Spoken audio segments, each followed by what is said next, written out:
এসে পাশে বসে, পায়ে পায়ে কখনো চলে যাই দূর। এ জীবন উদযাপনের সুর, রেডিও রেডিও জাদু, এগিয়ে চলার সুর, রেডিও রেডিও জাদু। 90.8 megahertz community radio, Jadavpur university. শুরু হচ্ছে আমাদের বিশেষ অনুষ্ঠান ম্যাটিক্স কৃষি পাঠশালা। এই অনুষ্ঠানে আমরা ভূমি সুরক্ষা এবং চাষবাসের নানান দিক নিয়ে আলোচনা করব। সঙ্গে থাকবেন কৃষক এবং কৃষি বিশেষজ্ঞরা। ভারত সরকারের রাসায়নিক ও সার মন্ত্রকের উদ্যোগে এবং ম্যাটিক্স ফার্টিলাইজার অ্যান্ড কেমিক্যালস লিমিটেডের সহায়তায় অনুষ্ঠানটি সম্প্রচার করা হচ্ছে।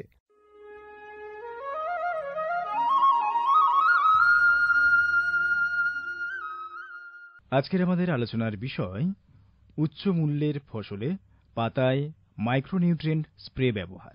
আলোচনাটি শুনবেন কৃষি সংক্রান্ত ঘোষণার পর।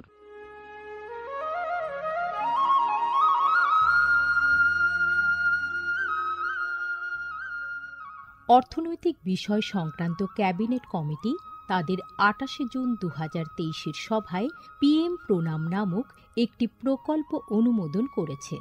এই প্রকল্পের উদ্দেশ্য হল ধরিত্রী ও মৃত্তিকার পুনরুদ্ধার, পুষ্টি, উন্নতি সাধন এবং তা নিয়ে সচেতনতা বৃদ্ধি। গ্রামীণ স্তর থেকে শুরু করে আমাদের সকলের প্রচেষ্টা মাতৃভূমির যত্ন ও স্বাস্থ্য রক্ষার জন্য এই অনন্য পদক্ষেপকে ফলপ্রসূ করে তুলতে পারে। এই প্রকল্পের মূল লক্ষ্য হল কৃষিতে রাসায়নিক সার এবং কীটনাশকের অত্যধিক ব্যবহার দূর করা। বাড়তি ফলনের জন্য সার ও কীটনাশকের অতিরিক্ত ব্যবহার মাটিকে অসুস্থ করে তুলছে, কমিয়ে দিচ্ছে তার উৎপাদন ক্ষমতা।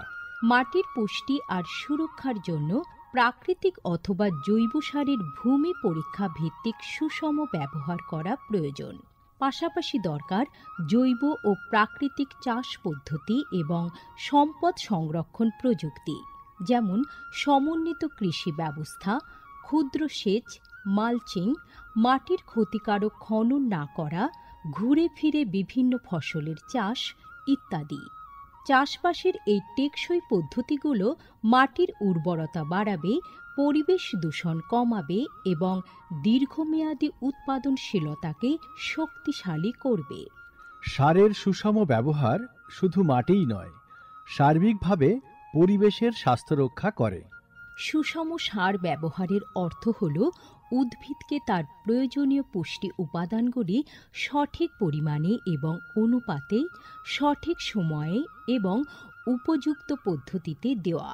সংশ্লিষ্ট রাজ্য বিশ্ববিদ্যালয়গুলি ইতিমধ্যেই তাদের এলাকায় উৎপাদিত ফসলের প্রয়োজন অনুসারে এর ডোজগুলি নির্ধারণ করেছে। সঠিক মাত্রায় সার ব্যবহার করলে ফলন যেমন বাড়বে, তেমনি বাড়বে ফসলের গুণমান। ভালোভাবে পোষিত মাটিতে ফলানো ফল, শাকসবজি ও শস্য প্রয়োজনীয় পুষ্টিতে ভরপুর আর সুস্বাদু হয়। ফলনের বৃদ্ধি আর উন্নত গুণমান আমাদের কৃষকদের জন্য নিয়ে আসবে বেশি মুনাফাও। শুধু বেশি ফসল নয়, উন্নততর ফসল আমাদের লক্ষ্য।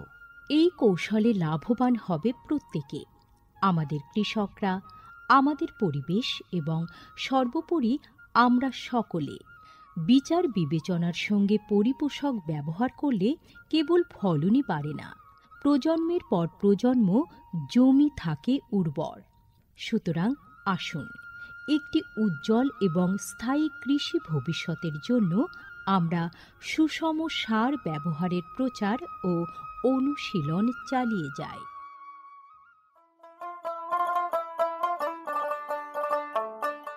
বিকশিত ভারত সংকল্প যাত্রা বা VBSY এর একটি গুরুত্বপূর্ণ অংশ হল ভারত সরকারের সার বিভাগ দ্বারা PM প্রণাম স্কিম এবং কৃষিতে ড্রোন ব্যবহারের প্রচার। সারের সুষম ব্যবহার এবং ন্যানো সারের ব্যবহার নিশ্চিত করার কাজে সার বিভাগ বিভিন্ন সংস্থা ও মানুষকে নিযুক্ত করেছে, যেমন বিভিন্ন সার উৎপাদনকারী সংস্থা, প্রধানমন্ত্রী কৃষি সমৃদ্ধি কেন্দ্র বা PMKSK গুলি, ফিল্ড অফিসার এবং নোডাল অফিসারদের। VBSY এর একটি প্রধান দিক হল বিভিন্ন শস্য এবং গাছপালার ওপর ন্যানো এবং জল দ্রবণীয় সার স্প্রে করার কাজে ড্রোনের ব্যাপক ব্যবহার। এই উদ্যোগের ফলে ২৯টি রাজ্য ও কেন্দ্রশাসিত অঞ্চলের বিভিন্ন জেলায় হাজার হাজার ড্রোন প্রদর্শন হয়েছে। এই পদ্ধতিটি হাতে কলমে দেখিয়ে দেওয়ায় আধুনিক কৃষি প্রযুক্তি গ্রহণের সুবিধাগুলি মানুষের কাছে আরও স্পষ্ট ও বিশ্বাসযোগ্য হয়ে উঠেছে। এই জনসংযোগ কর্মসূচিগুলি দীর্ঘমেয়াদী কৃষি অনুশীলনের সুফল সম্পর্কে নাগরিকদের অবহিত করতে একটা বড় ভূমিকা পালন করেছে। সারা দেশ জুড়ে লক্ষাধিক দর্শক ড্রোনের প্রদর্শনী প্রত্যক্ষ করেছেন। প্রচলিত ইউরিয়ার চেয়ে ন্যানো ইউরিয়ার উপকারিতা বিষয়ে সচেতন হয়ে কৃষকরা ন্যানো সার প্রয়োগে গভীর আগ্রহ দেখিয়েছেন। এই কর্মসূচির আলাপ আলোচনায় উঠে এসেছে জৈব চাষের উপযোগিতা, যা প্রমাণ করে চাষের এই সব অনুশীলনগুলি নিয়ে কৃষকদের সচেতনতা। উৎসাহী কৃষকরা কৃষিতে ড্রোন প্রযুক্তির বিষয়ে আগ্রহ প্রকাশ করেছেন। এই আধুনিক কৌশলগুলির অর্থনৈতিক কার্যকারিতা কৃষকদের নতুন দিশা দেখিয়েছে, কৃষিতে এক স্থায়ী এবং সাশ্রয়ী পদ্ধতির পথ প্রশস্ত করেছে। মাননীয় প্রধানমন্ত্রী মহিলা কিষাণ ড্রোন কেন্দ্র চালু করেছেন। এটি মহিলা স্বনির্ভর গোষ্ঠীগুলিকে ড্রোন সরবরাহ করবে, যাতে তারা এই প্রযুক্তি ব্যবহার করে জীবিকা নির্বাহ করতে পারে। VBSY প্রোগ্রামের রূপায়ণে PMKSKগুলি সক্রিয় ভূমিকা পালন করছে। একে অপরের সঙ্গে এই সহযোগিতাই আমাদের পাথেয়। বিকশিত ভারত সংকল্প যাত্রা শুধু একটি যাত্রা নয়, এটি ভারতীয় কৃষির দীর্ঘমেয়াদী এবং প্রযুক্তিগতভাবে উন্নত ভবিষ্যতের দিকে একটি গুরুত্বপূর্ণ পদক্ষেপ। যাত্রাপথে এটি জাতির কৃষিকে সম্পূর্ণ পুনর্নির্মাণ করা, উদ্ভাবনকে উৎসাহিত করা এবং সবার জন্য একটি সবুজ, আরও সমৃদ্ধ ভবিষ্যৎ নিশ্চিত করায় অঙ্গীকারবদ্ধ। ড্রোন প্রযুক্তি, ন্যানো সার এবং দীর্ঘমেয়াদী কৃষি অনুশীলনের প্রচারের মাধ্যমে এটি কেবল সচেতনতায় তৈরি করছে না, আরও সমৃদ্ধ এবং পরিবেশ বান্ধব ভবিষ্যতের জন্য নব প্রযুক্তিকে গ্রহণ করতে কৃষকদের অনুপ্রাণিত করছে। এই কৃষি বিপ্লবের গতি প্রকৃতি প্রত্যক্ষ করলে এটা স্পষ্ট হয় যে VBSY একটি বিকশিত, উন্নত এবং দীর্ঘজীবী ভারতের বীজ বপন করছে।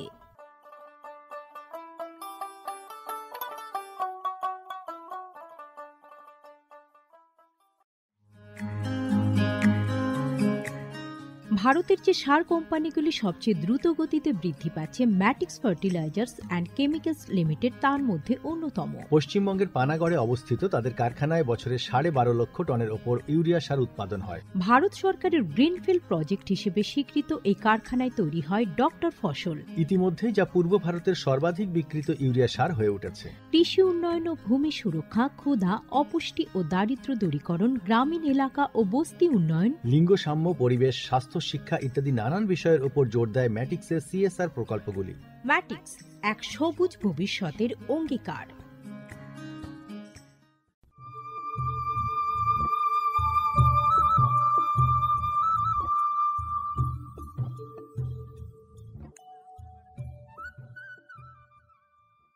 শুনছেন ম্যাটিক্স কৃষি পাঠশালা।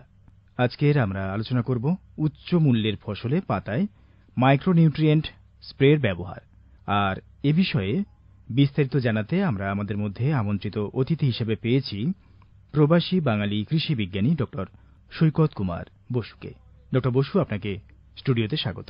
নমস্কার, আপনাদের অনুষ্ঠানে এসে খুব ভালো লাগছে আবার, এবং আমার শ্রোতা বন্ধুদের আমার শুভেচ্ছা এবং ভালোবাসা জানাচ্ছি। অনেক ধন্যবাদ। আর সঙ্গে রয়েছি আমি সুব্রত চক্রবর্তী। আপনার কাছ থেকে প্রথমে যেটা জানতে চাইব, এই যে কথাটা আমরা যেটা বলছি উচ্চ মূল্যের ফসলে পাতায় মাইক্রোনিউট্রিয়েন্ট স্প্রে ব্যবহার, বা যেটা ফোলিয়ার নিউট্রিশন বলি, এই ব্যাপারটাই আসলে কি? হ্যাঁ, এইটা একটুখানি ওই পরীক্ষার খাতায় গুলিয়ে যাওয়ার মতো একটা জিনিস, হ্যাঁ, একটু হালকা সেটাই। করে আমরা একটু বুঝে নিই। আমাদের এই লিকুইড সারের একটা অ্যাপ্লিকেশনের ব্যাপার আছে, অর্থাৎ আমরা তো সার বলতে সবসময় কঠিন পদার্থগুলোকে ব্যবহার করি, লিকুইড সারেরও ব্যবহার করার একটা সুযোগ রয়েছে। সেই লিকুইড সারের যে প্রয়োগ, তার সাথে লোকে এটা গুলিয়ে ফেলে। সেইটা হচ্ছে লিকুইড সারের প্রয়োগকে আমরা প্রযুক্তিগত ভাষায় বলি ফার্টিগেশন। আমরা কিন্তু আচ্ছা। সেইটা নিয়ে কথা বলছি না। এই যে পদ্ধতিটা, এই যে ফোলিয়ার স্প্রে যেটাকে টেকনিক্যালি ভাষায় বলা হয়, এর মধ্যে মাইক্রোনিউট্রিয়েন্ট বা অনুখাদ্য গাছগুলোর মধ্যে দেওয়া, এবং এইগুলোকে ওই যে বললাম ফলের বাগান বা নির্দিষ্ট বেশ কিছু ফসলের ক্ষেত্রে, অর্থাৎ যেরকম ধরুন অনেক রকমের বেরি চাষ হয় যেখানে একটু তাপমাত্রা কম ইত্যাদি রয়েছে, সেগুলো খুব হাই ভ্যালু ক্রপ, আচ্ছা। এই ইত্যাদি চাষের ক্ষেত্রে আমরা মাইক্রোনিউট্রিয়েন্ট স্প্রে করা, অর্থাৎ অনুখাদ্য, এইটাকে স্প্রের মাধ্যমে গাছের কাছে পৌঁছে দেওয়া। কেন এই জিনিসটা করছি? আমাদের প্রথাগত কৃষিবিদ্যায় ধারণাটা কি, আমরা সার যখন প্রয়োগ করি আমরা গাছের গোড়ায় দিই, মাটিতে দিই। এটা এক ধরনের সার প্রয়োগ, আমাদের পুরো কৃষি ব্যবস্থাটাই কৃষি ব্যবস্থায় সেটাই হয়ে আসছে। কিন্তু এটাও আছে, এটাও অনেকে প্রয়োগ করেন, হয়তো এই নামটাই জানেন না। ইংরেজিতে ফোলিয়ার স্প্রে যে বলা হয়, এটাতে কি করা হয়? এটাতে মেইনলি মাইক্রো নিউট্রিয়েন্টস গাছগুলোকে দেয়া হয়।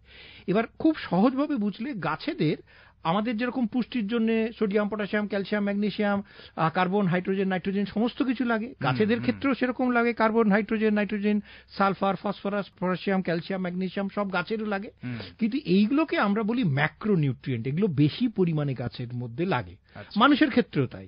কিন্তু এছাড়াও মানুষেরও তাই, গাছেরও তাই, বা জীবজন্তুর ক্ষেত্রে মাইক্রোনিউট্রিয়েন্টস, অনুখাদ্যের প্রয়োজন হয়, যেগুলো অত্যন্ত স্বল্প পরিমাণে লাগে, কিন্তু লাগে। অর্থাৎ কিরকম? যেরকম বলতে গেলে আমরা বলতে পারি হচ্ছে গিয়ে boron, chloride, copper, zinc, molybdenum, nickel, এগুলো যদি বেশি পরিমাণে যায় তাহলে দূষণ। কিন্তু অতি স্বল্প পরিমাণে এগুলো দরকার লাগে। কেন দরকার লাগে? যা আমাদের শরীরের মধ্যে যে বায়োকেমিক্যাল ক্রিয়া বিক্রিয়াগুলো হচ্ছে, অর্থাৎ বিভিন্ন প্রোডাক্ট তৈরি হচ্ছে, সেগুলো বিভিন্ন উৎসেচক দ্বারা নিয়ন্ত্রিত হয়, এনজাইম দ্বারা নিয়ন্ত্রিত হয়। এই এনজাইমের কোফ্যাক্টর হিসেবে এরা কাজ করে। ঠিক যেরকম আমাদের যে রক্তের যে লাল তঞ্জক পদার্থ হিমোগ্লোবিন, এই হিমোগ্লোবিনটা মাঝখানে একটা আয়রনের বড় অণু রয়েছে, সেরকম গাছেদের এই যে ক্লোরোফিল, সেই ক্লোরোফিলটা হিমোগ্লোবিনের মতোই স্ট্রাকচারটা, তার মাঝখানে কিন্তু একটা ম্যাগনেসিয়ামের এরকম অণু দেয়া রয়েছে।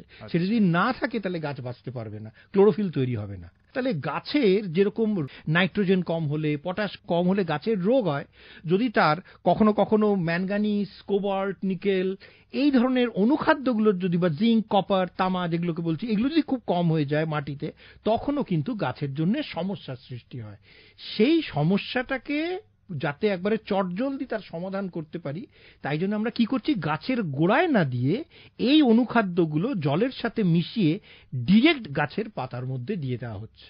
তার মানে যেটা পাতায় স্প্রে করছে, এই জন্য বলা হয় পাতায় স্প্রে করা। কেন? এই কেমিক্যালগুলোর দাম আছে, মানে এই ধরনের ফোলিয়ার সল্ট গুলো, এগুলো মাটিতে পাওয়া যায়। কিন্তু হয় কি, যখন আমরা বিভিন্ন রকমের চাষ করছি, যেরকম একটা ফসল যখন nitrogen, potassium, phosphate, calcium, magnesium তুলে নিচ্ছে, সে তার প্রয়োজন মতো কিন্তু জমির মধ্যে থেকে মলিবডেনাম, কার্বন, জিঙ্ক, নিকেল এগুলোও তুলে নিচ্ছে। অনেক সময় হয় যে জমিতে এগুলো সঠিক পরিমাণে থাকে না। এমন একটি গাছ যার একটু স্বল্প হলেও নিকেলের প্রয়োজন খুব বেশি, সেই নিকেল যখন সে পাচ্ছে না, তখন কিন্তু তার নিকেল ডেফিসিয়েন্সি হবে এবং গাছের মধ্যে তার রোগ দেখা যাবে। যেরকম ম্যাঙ্গানিজ একটা খুব গুরুত্বপূর্ণ অণু, যা খুব অল্প পরিমাণে লাগে, কিন্তু যদি না হয় তাহলে গাছের পাতা হলদেটে হতে শুরু করে দেয়। কিন্তু তাহলে গাছের পাতা হলদে মানে সে ভালোভাবে ক্লোরোফিল তৈরি করতে পারছে না। এইগুলো হচ্ছে গাছের অপুষ্টিজনিত রোগ। তখন কিন্তু এইটা মাটিতে দিলে এই সারগুলোর প্রয়োগগুলো ভালো হয় না। তখন সরাসরি পাতাতেই প্রয়োগ করা, তখন সরাসরি পাতাতে প্রয়োগ করা হয়। তারও কিছু বৈজ্ঞানিক কারণ আছে যে কেন আমরা পাতাতেই দিচ্ছি, মাটিতে দিচ্ছি না। বেশ, এবার আমাদের দেশের কথা যদি বলি বা আমাদের রাজ্যের কথা যদি বলি, সেখানে যদি প্রয়োগ করতেই হয়, বা আপনি যেহেতু কানাডাতে থাকেন দীর্ঘদিন ধরে কর্মসূত্রে, গবেষণা সূত্রে, সেখানে এটা কেমন ভাবে ব্যবহার হয়? সেখানে কি আদৌ এগুলো প্রচলন হয়েছে? এখন চলছে? খুব প্রচলন আছে। আমি যেটা করব, আমাদের দেশ আর একটু বিদেশ পাশাপাশি রেখে আপনাকে যদি বুঝিয়ে দিই, আমরা একটা কম্পেয়ার করতে পারবো তুলনামূলকভাবে কেমন হয়। ঠিক আছে, ঠিক আছে। সেটা কিরকম? সেটা হচ্ছে যে ওই যে বললাম যে খুব দামি ধরনের ক্রপ, অর্থাৎ ধরুন আপনি স্ট্রবেরি চাষ করছেন, অথবা নানান ধরনের বেরি, অর্থাৎ নানান ধরনের খুব দামি দামি বাদাম। দেখবেন আপনি যদি আজকাল এই বিভিন্ন জায়গায় যে বাদামগুলো পাওয়া যায়, এই ক্যাশু বাদাম থেকে শুরু করে, আমন্ডস থেকে শুরু করে, ব্রাজিল নাট থেকে শুরু করে, বেশ কস্টলি নানান রকম নাটস, বিদেশ থেকেও কিছু আসে, আজকাল আমাদের দেশেও কিছু চাষ হয়, বা বাইরের দেশে যখন চাষ হয়, এদের হচ্ছে গিয়ে মানে নিউট্রিশনাল রিকোয়ারমেন্ট আলাদা। তখন এরা কি করেন, মাটিটাকে আগে খুব ভালো করে পরীক্ষা করেন। মাটিটা পরীক্ষা করে তারা দেখে নিতে পারেন যে এই যে আমি বললাম না গাছের পাতা হলুদ হয়ে যাচ্ছে, তাতে তার ম্যাঙ্গানিজের অভাব। এটা যেরকম ম্যাঙ্গানিজের ক্ষেত্রে হয়, আবার লোহা যদি কম হয়ে যায় তাহলেও কিন্তু হলুদের মধ্যে ছিটছিট দাগ তার দেখতে শুরু করবে। এখন খুব অভিজ্ঞ কৃষিবিদ বা খুব অভিজ্ঞ চাষি, বহু বছর যারা এই নিয়ে গবেষণা করেছেন বা এই ধরনের চাষের সাথে যুক্ত, তারা হয়তো দেখে বলতে পারলেন। কিন্তু বেশিরভাগ ক্ষেত্রেই কিন্তু আমরা এই যে বহির সিমটমগুলো দেখে এইগুলোকে দেখতে যাই, আমরা কিন্তু ভুল করব। হয়তো ভাবছি ম্যাঙ্গানিজের অভাব, কিন্তু অ্যাকচুয়ালি ম্যাঙ্গানিজের অভাব হয়নি। এই ম্যাঙ্গানিজের অভাবে গাছের পাতা হলুদ হওয়া হয়তো বাঁকুড়ায় একরকম দেখতে পাচ্ছি, মেদিনীপুরে আরেক রকম দেখতে পাচ্ছি, দার্জিলিং আরেক রকম, বা মালদাতে আরেক রকম দেখতে পাচ্ছি। সেই জন্য এইটার মধ্যে আজকাল না ওই তর্ক না রেখে আমাদের উচিত হচ্ছে গাছের পাতায় যখন রোগ দেখতে পাচ্ছি এরকম হচ্ছে, অর্থাৎ কোনো পোকা নেই, ছত্রাক নেই, কোনো গন্ধ নেই, অথচ পাতাটা হলদে হয়ে যাচ্ছে, পাতা হলদে হলেই কিন্তু ফল আর ভালো উৎপাদন হবে না। তার কারণ সে তো ফটোসিনথেসিস, সালোক সংশ্লেষ করতে পারছে না।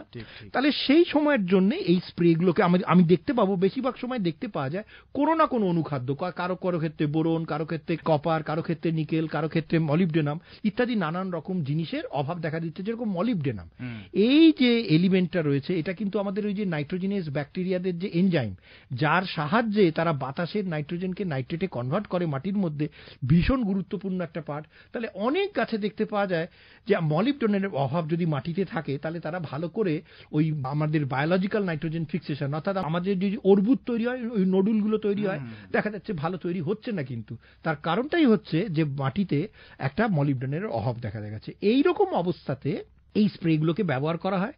কেন এগুলোকে উচ্চ ফসলের কথা বলা হচ্ছে? এই ফসলগুলো, এই বাদাম, এই বেরি, এর মার্কেট ভ্যালু কিন্তু অন্যান্য আলু, পটল, আদার থেকে অনেক বেশি, এবং এগুলোকে কেনার কাস্টমাররাও আলাদা।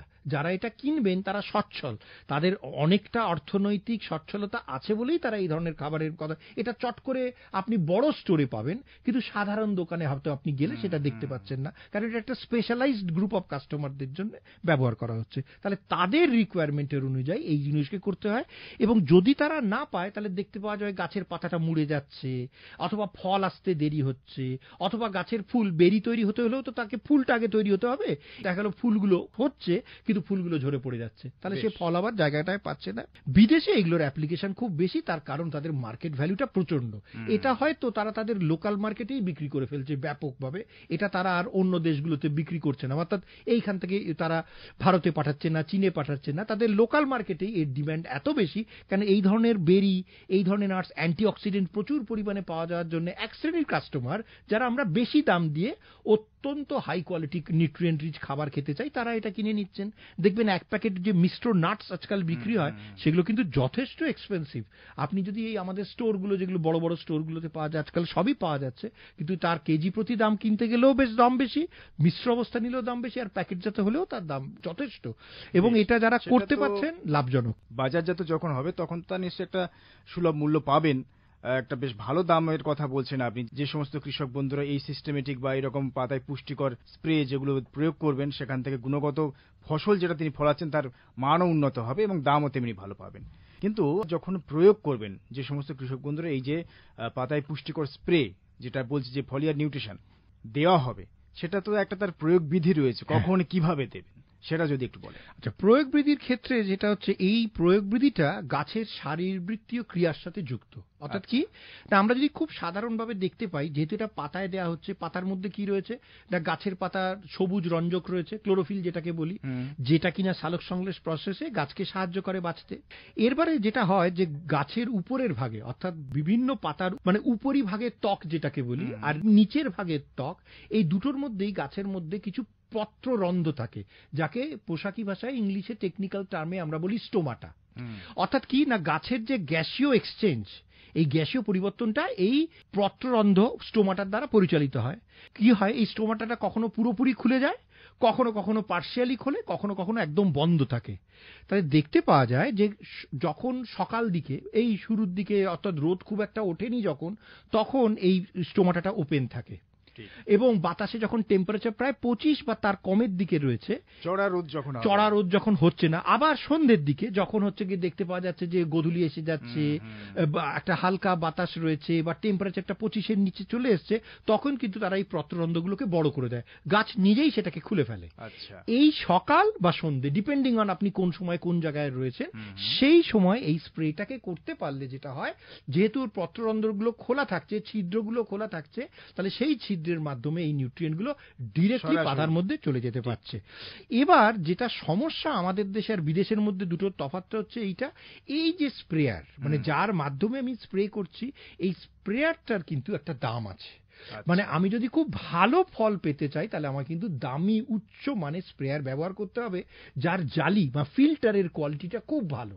মানে সেই ছিদ্রগুলো, যে ফিল্টারের যে আমাদের মানে পোরগুলো, সেগুলো যত সূক্ষ্ম হবে, যত আপনার ছোট হবে, তত অত্যন্ত সূক্ষ্ম ড্রপলেট, অর্থাৎ আপনি যদি লাইটের সামনে ধরেন তাহলে দেখবেন বড় বড় জলের ফোঁটা নয় কিন্তু, বরঞ্চ মিস্ট বা যাকে আমরা বলি কুয়াশার মতো, যে হালকা হালকা দার্জিলিং গেলে যে ভেসতে পাচ্ছি, ওই রকম ধূলিকণার মতো যদি জল পাতার উপরে পড়ে, তার এফেক্টিভিটি অনেক বেশি। কিন্তু আমাদের এদিকে তো কৃষক বন্ধুরা সচরাচর যে কখনো হ্যান্ড পাম্প থেকে যে স্প্রেয়ার গুলো রয়েছে সেগুলো দিয়ে স্প্রে করে, তাতে কিছুটা যাচ্ছে আমি বলবো, কিন্তু খুব এফেক্টিভলি এফিশিয়েন্টলি যাচ্ছে না। আচ্ছা, এইটা একটা সমস্যা।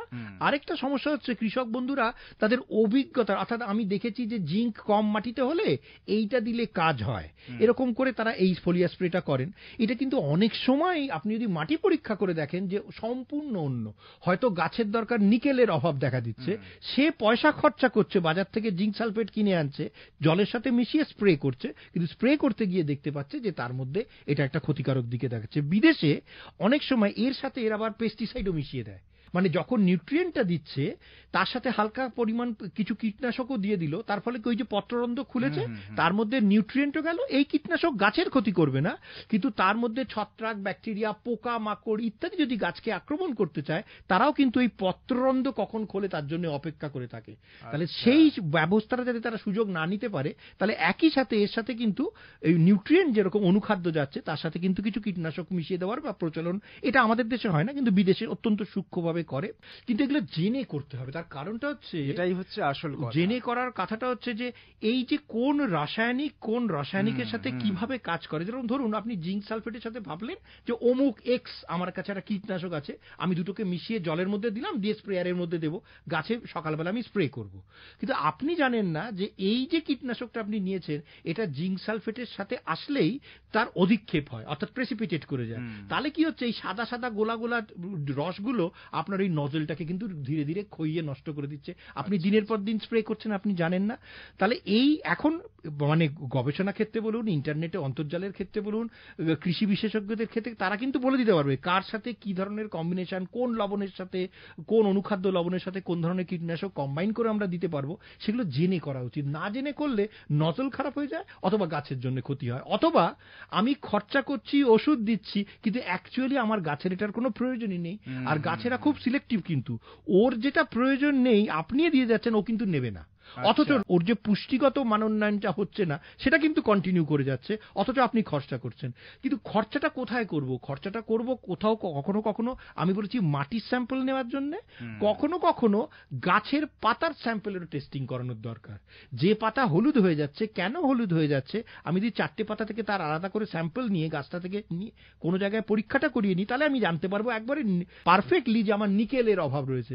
তাহলে যদি আমি নিকেলের অনুখাদ্যটা ওর মধ্যে অনুখাদ্য দিই, তাহলে আমার কাজ হবে। আমাদের ঘুরে ফিরে কিন্তু বারবার একটা কথাই আসছে, সেই কৃষক বন্ধুদের প্রতিটি অনুষ্ঠানে আমরা যেমন বলে থাকি যে আপনারা আগে মাটিটি পরীক্ষা করান, মাটি পরীক্ষা, আর এর ক্ষেত্রে পাতার পরীক্ষা। মাটি যেমন পরীক্ষা করলে আপনার মাটির কি প্রয়োজন আপনি সেটা জানতে পাচ্ছেন। আর যখন পাতায় পুষ্টিকর স্প্রে, যেটা আমরা ফলিওর নিউট্রিশন যখন আমরা প্রয়োগ করব, তার আগে গাছের অবস্থা দেখে বুঝতে হবে যে গাছের কি হচ্ছে, কোথায় ফল্ট হচ্ছে। পাতা আবার অনেক সময় হয় যে ওই যে অনুলবণটা সেটা হয়তো মাটিতে রয়েছে, কিন্তু গাছের মানে কোনোভাবে অ্যাভেলেবল হচ্ছে না, গাছ রসটাকে টানতে পারছে না।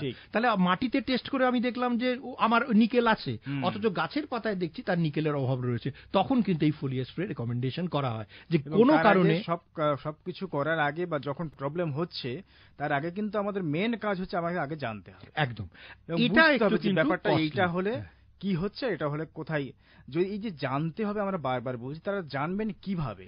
জানবে এখন তো আমি দেখি সেটা হচ্ছে যে বিভিন্ন কৃষি কেন্দ্র যেগুলো রয়েছে, বিভিন্ন স্কুল কলেজ বিশ্ববিদ্যালয়তেও রয়েছে, নানান রকম এগ্রিকালচারাল এক্সটেনশন প্রোগ্রাম রয়েছে, বা গ্রামেও কৃষিবিদরা আসছেন, পরামর্শ দিচ্ছেন বা ক্যাম্প করছেন। কিন্তু হ্যাঁ, আমাদের চাষি বন্ধুরা তাদের মাঠে সারাদিন খেটে যা জানে, তাদের যে অভিজ্ঞতা সেটা মারাত্মক। কিন্তু এই যে নতুন নতুন গবেষণায় নতুন নতুন দিক খুলে যাচ্ছে, ঘুরে ফিরে এই শিক্ষাটা নিতে হবে। এবং আমরা সেই কারণেই বলে থাকি যে যদি জেনে বুঝে করি চাষ, লস হবে না 12 মাস। একদম। এবারে আমাদের এই যে দেশ হোক বা আমাদের রাজ্যের কথা যদি বলি, অদূর ভবিষ্যতের প্রয়োগ বিধি হোক বা ভবিষ্যৎ সম্পর্কে কি রকম মনে হয় আপনার? যেহেতু এটা দাম বেশি, এই ধরনের জিনিসগুলোকে কিনতে গেলে খরচা আছে, নজলের খরচা আছে, এই স্প্রেয়ার গুলো খুব হাই কোয়ালিটি স্প্রেয়ার। এটা অনেকে দেখবেন যারা খুব, যেরকম আঙুর চাষ যারা করছেন, তারা কিন্তু এই ফোলিয়ার স্প্রে ব্যবহার করে থাকেন, কেন আঙুরের এইসব অনুখাদ্যের ব্যবহার করা, আঙুরের তো একটা হাই ভ্যালু ক্রপ। অনেক সময় আপেলের চাষ যারা করছেন, ধরুন খুব উচ্চ মানের লিচুর চাষ বিদেশে এক্সপোর্ট হবে, তারা যারা করছেন তারা কিন্তু এই ধরনের চাষগুলো করেন। বা অনেক কৃষি কোম্পানি রয়েছেন যারা জমি ইজারা নিয়ে বড় করে চাষ করছেন।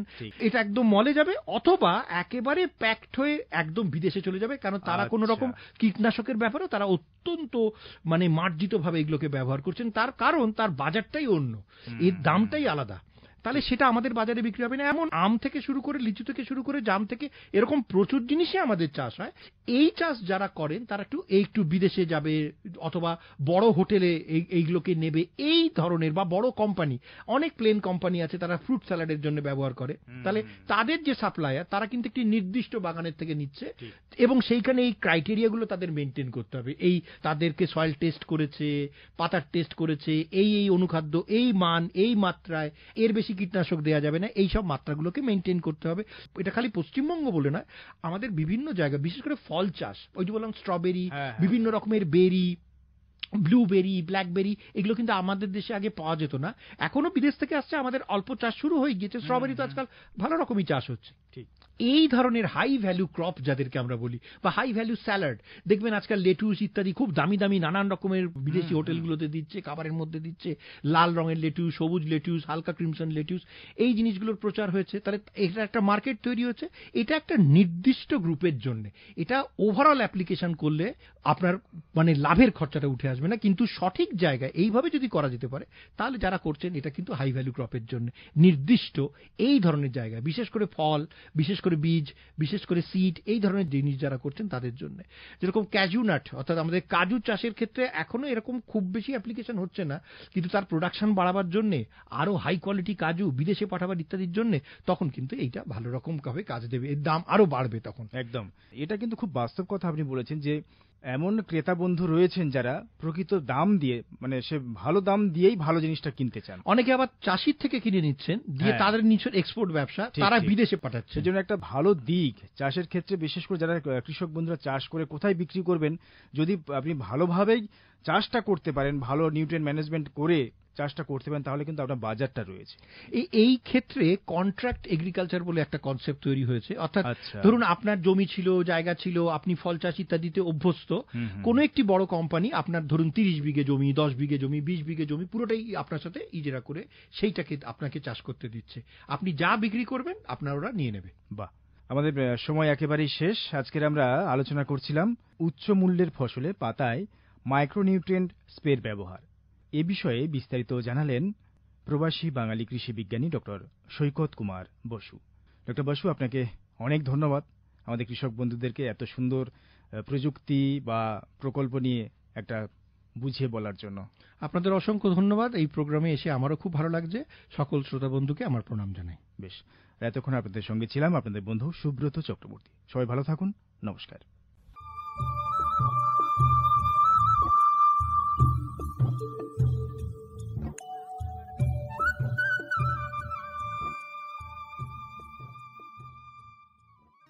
এতক্ষণ শুনলেন আমাদের বিশেষ অনুষ্ঠান ম্যাটিক্স কৃষি পাঠশালা, ভারত সরকারের রাসায়নিক ও সার মন্ত্রকের উদ্যোগে এবং ম্যাটিক্স ফার্টিলাইজার অ্যান্ড কেমিক্যালস লিমিটেডের সহায়তায় অনুষ্ঠানটি সম্প্রচার করা হলো। কেমন লাগলো এই অনুষ্ঠান আমাদের জানাতে পারেন। আমাদের ফোন নম্বর 0332457262, email ID radiojeu@gmail.com, YouTube channel radio JU এবং ইনস্টাগ্রাম radio_ju। আজকের মতো ম্যাটিক্স কৃষি পাঠশালা এই পর্যন্ত। শুনতে থাকুন কমিউনিটি রেডিও জেইউ 90.8 মেগাহার্টজ। মুক্ত চিন্তার পথে ভিন্ন মননের খোঁজ, কমিউনিটি রেডিও যাদবপুর। আপনারা শুনছেন কমিউনিটি রেডিও যাদবপুর 90.8 মেগাহার্টজ। এই বেতার সম্প্রচারটি যাদবপুর বিশ্ববিদ্যালয়ের technical education quality improvement programme TEQIP-র অংশ।